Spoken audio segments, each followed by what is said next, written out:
Assalamualaikum warahmatullahi wabarakatuh. Kali ini akan menyampaikan materi terkait penguatan kegiatan berliterasi berbasis tradisi lisan di lingkungan sekolah dasar. Kegiatan ini adalah bentuk pelaksanaan pengabdian kepada masyarakat oleh Universitas PGRI Wiranegara yang dananya didanai melalui skema hibah PKM dosen tahun 2021. Inti kegiatan dari keseluruhan PKM ini adalah yang pertama sosialisasi budaya, yang kedua aksi literasi, dan yang ketiga produksi buku. Jadi bukunya ini adalah buku yang ditulis langsung oleh guru dan siswa berbasis tradisi lisan di lingkungan sekolah dasar. Pertama, apa dongeng yang ada pada gambar di samping?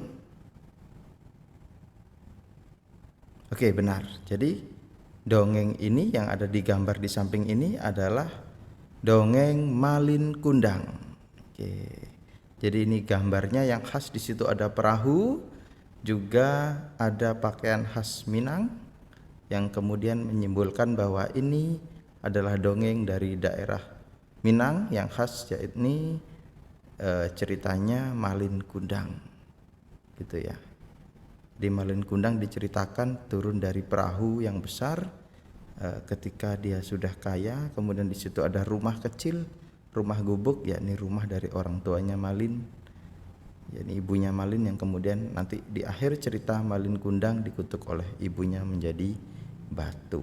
Ini adalah cerita Nusantara, jadi dongeng Nusantara yang sudah banyak diketahui oleh anak-anak. Jadi dikasih gambar gini aja, langsung anak-anak akan paham ini dongeng apa. Oke, berikutnya dongeng apa yang ada di gambar di samping? Oke, benar. Jadi ini adalah dongeng gadis berkerudung merah. Di sampingnya ada serigala yang berpura-pura menjadi si nenek. Nah, mungkin bagi sebagian dari kita yang jarang lihat cerita-cerita anak, ya, yang jarang lihat cerita-cerita anak, kemudian jarang baca-baca buku cerita anak yang dari luar negeri, dari Eropa, ini cerita ini enggak familiar bagi kita. Tapi bagi anak-anak kita yang udah biasa buka YouTube, kemudian nonton-nonton dongeng yang sudah internasional, ya. Jadi dongeng ini adalah dongeng yang sangat familiar bagi anak-anak. Ada filmnya juga, gitu ya. Oke, berikutnya. Di sini ada nampak gambar seorang ibu-ibu sedang menenun kain, kemudian ada seorang kiai, ya, ada sosok kiai di situ yang berjalan di sampingnya, kemudian ada dialog, bersembunyilah di balik kain ini kiai, panjenengan akan aman di sini. Nah, dongeng apa ini? Gitu ya. Mungkin bagi teman-teman atau siswa sekolah dasar yang belum pernah ke Pasuruan atau belum pernah baca buku cerita dongeng yang sudah pernah saya edarkan di beberapa lokasi di Pasuruan, seperti di SD Kebonsari dan di Perpustakaan Kota Pasuruan, dongeng ini sangat asing. Tapi bagi anak-anak yang sudah pernah lihat cerita ini, langsung akan menebak, oh, ini adalah dongeng dari Mbah Selagah, ya, dongeng dari Mbah Selagah dan Den Ayu Beri yang makamnya ada di sebelah makam Mbah Selagah.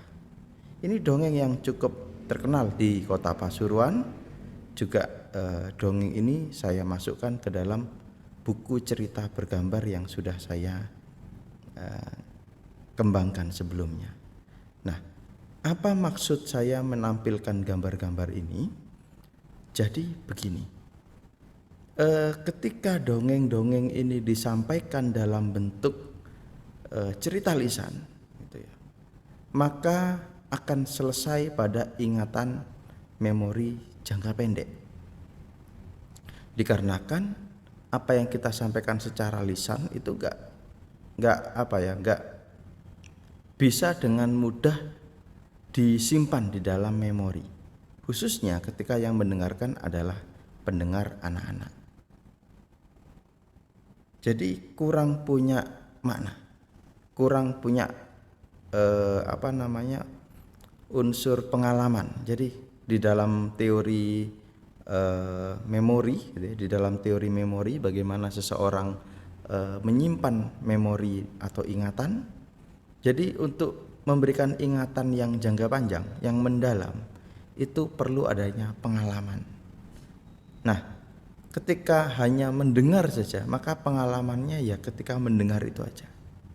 Tetapi ketika ada gambarnya, maka ada muncul lagi pengalaman visual. Apalagi nantinya kalau sampai ada penggambaran secara dramatik melalui tampilan-tampilan drama, atau mungkin juga tokoh-tokoh kartun yang digerakkan melalui proses animasi. Saat ini yang sudah kami kembangkan melalui kegiatan penelitian dan pengembangan di Prodi Pendidikan Bahasa Indonesia di Universitas PGRI Wiranegara, yakni masih dalam bentuk gambar, ilustrasi gambar. Memang belum sampai pada komik. Kalau sampai pada komik ini sangat luar biasa. Artinya seluruh proses narasinya dalam bentuk gambar. Oleh saat ini masih dalam bentuk tulisan yang dipadu dengan ilustrasi bergambar dan berwarna. Ini saja sudah sangat cukup untuk memberikan pengalaman yang luar biasa bagi anak-anak untuk mengingat cerita legenda Mbah Slaga, gitu ya. Juga beberapa cerita lain, ada Kiai Hamid, Kiai Sepuh, Mbah Mas Imam, dan masih banyak lagi yang ada dalam buku cerita bergambar yang sudah kami kembangkan. Memang penggambaran kiai, gitu ya, penggambaran sosok ulama itu akan menimbulkan pro kontra bagi masyarakat. Kenapa? Dikarenakan tidak semua unsur masyarakat, khususnya masyarakat Islam, itu dengan senang hati bisa menerima, gitu ya, menerima bahwa ada penggambaran tokoh, gitu ya, menerima adanya penggambaran tokoh di dalam bentuk gambar seperti ini, gitu ya. Karena memang beberapa kepercayaan memang tidak boleh manusia itu digambar, tidak boleh, gitu ya. Tetapi hanya berbeda pendapat saja menurut saya, bahwa kami berpikir bahwa pengalaman visual dalam bentuk buku bergambar, kemudian ilustrasi bergambar, ini lebih bermakna bagi anak-anak daripada sekedar diberikan dalam bentuk teks atau lisan. Kami yakin sebagaimana dongeng-dongeng yang lain yang dikembangkan dalam bentuk gambar sampai pada film animasi, memberikan dampak ingatan yang lebih bagus kepada anak-anak, kepada generasi yang modern saat ini, daripada yang hanya dilisankan, apalagi yang hanya dituliskan dalam bentuk manakib, gitu. Jadi sederhananya kami berpikir bahwa penggambaran lisan ini lebih akan mendapatkan makna di dalam ingatan anak-anak daripada sekedar dilisankan atau dituliskan. Intinya seperti itu. Oke, kita masuk pada tradisi lisan. Mungkin Bapak Ibu guru bertanya-tanya, apa itu tradisi lisan? Tradisi lisan terbagi dalam beberapa jenis. Di antaranya yang pertama adalah dongeng, kemudian legenda, mite, fabel, hikayat, babat, kepercayaan rakyat, dan kegiatan-kegiatan adat ritual lainnya. Dongeng ini adalah bentuk cerita imaji yang tidak terikat oleh waktu. Jadi cerita-ceritanya cenderung imajinatif, kemudian tidak harus manusia, bisa juga tokoh-tokoh yang imajinatif, seperti kucing yang bisa berbicara, atau mungkin batu yang bisa berbicara, atau pohon yang bisa bergerak. Itu dongeng. Legenda adalah jenis cerita yang di dalamnya ada tokoh dan tempat. Biasanya bisa jadi diawali dengan judul asal usul gitu, biasanya ada kata asal usul. Nah, biasanya juga legenda ini menjadi sumber sejarah kolektif. Jadi di dalam ilmu sejarah ada yang namanya sejarah kolektif. Sejarah kolektif adalah salah satu data sejarah yang bisa didapatkan dari masyarakat. Meskipun tingkat kepercayaannya masih perlu untuk dikaji ulang. Dikarenakan legenda itu juga salah satu dari tradisi lisan yang konon oleh beberapa ahli juga disebut sebagai gosip gitu ya. Gosip itu kan kalau istilah kita digosok makin sip gitu ya. Maka cerita rakyat itu cenderung berubah-ubah versinya, cenderung ditambah-tambahi sesuai dengan versi dari setiap penutur. Maka kalaupun itu dijadikan sebagai data sejarah kolektif, masih perlu untuk dikaji kebenarannya. Tapi sering juga legenda ini menjadi data yang dipakai oleh para peneliti sejarah. Berikutnya mit gitu ya. Kita taunya mitos. Bahwa mite ini adalah cerita imaji fantasi yang terjadi di masa lampau. Bahwa masyarakat memiliki imajinasi fantasi terkait kejadian-kejadian aneh di masa lampau.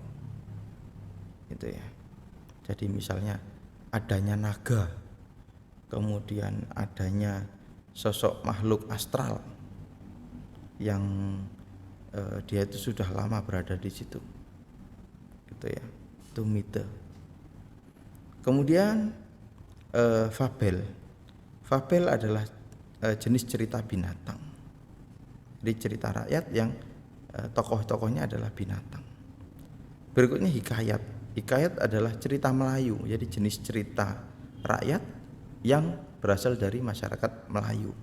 Biasanya cerita Melayu ini menceritakan tentang sejarah raja-raja atau tokoh rekaan dalam masyarakat Melayu yang kemudian menjadi contoh untuk memberikan edukasi nilai-nilai moral dan nilai-nilai kemasyarakatan pada masyarakat Melayu. Babat sebenarnya sama babat ini dengan hikayat, hanya saja berasal dari masyarakat Jawa. Berikutnya tradisi lisan kepercayaan masyarakat yang berupa narasi non prosa atau bukan cerita, tapi tetap narasi. Kemudian narasi ini dipercaya gunanya untuk mengatur gitu ya, mengatur masyarakat secara adat, kemudian untuk tujuan ritual dan perilaku adat lainnya. Misalnya ada kepercayaan tentang orang yang